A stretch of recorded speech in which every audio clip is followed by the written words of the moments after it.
I don't remember any year that was predictable. Every time at the end of the year, people are always saying, "Oh, who would have expected that?" It's always unpredictable. But this year, I mean, some things have, I mean, gold and silver have gone up. Copper's gone up. There are various and sundry things that are up fairly nicely this year, if we're speaking just of commodities, and I'm sure there'll be more next year. Gold has particularly had an attraction given its status as a safe haven investment. Do you think that gold will continue to increase in value as we go into 2021? Well, there are a lot of people being forced to sell gold to buy food or whatever. I mean, India, for instance, is the largest gold market, and there is liquidation going on in some markets. But my plan is that after this correction is over, and who knows when it will be over, that I will buy more gold. I will especially buy silver because silver is down 50 or 60% from its all-time high. Gold is near its all-time high. I was quite surprised to see that this year's best performing major commodity is iron ore. Could you explain why it's been doing so well? Well, it's because the Chinese economy is the least badly affected of all economies this year, and they buy a lot of iron ore. I mean, whether we like it or not, the Chinese have done a less bad job. Their economy is one of the few, if not the only one, which will show positive growth this year.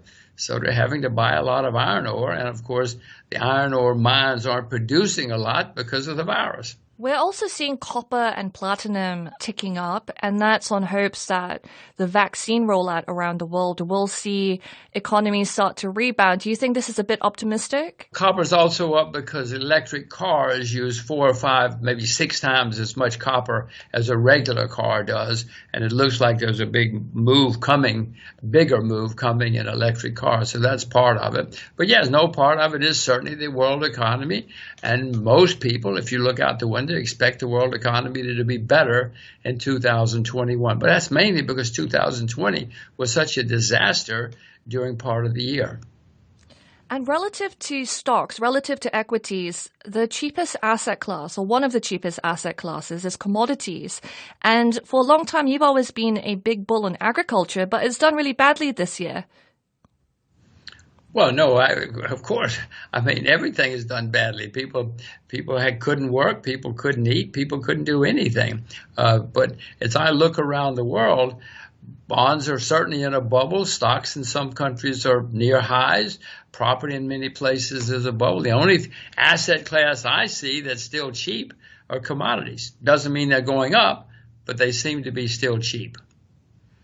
Following President Trump signing off on the pandemic relief bill and the House vote looking to increase the stimulus checks, we're seeing global stocks head for a fresh record in these final days of 2020.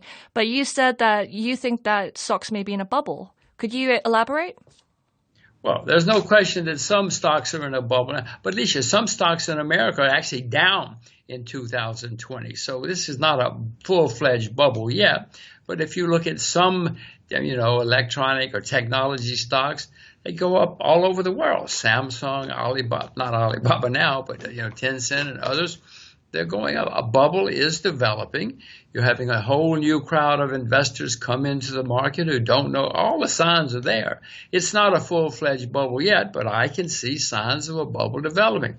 I've seen this movie before, Alicia. So when you say that a bubble is developing, combined with the trillions of dollars that central banks and governments are pumping into the global economy at the moment, should we be worried going into 2021?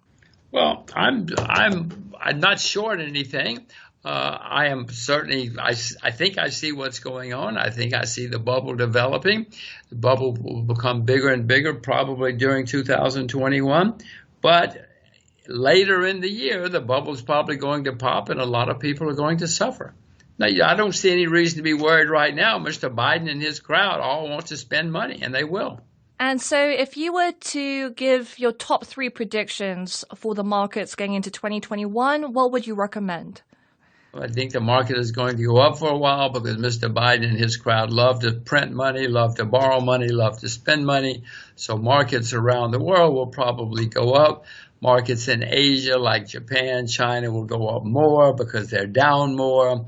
Bonds will stop going up, if I were telling you what's going to happen in 2021. And Jim, you're famous for having traveled around the world. I think it was 3 times.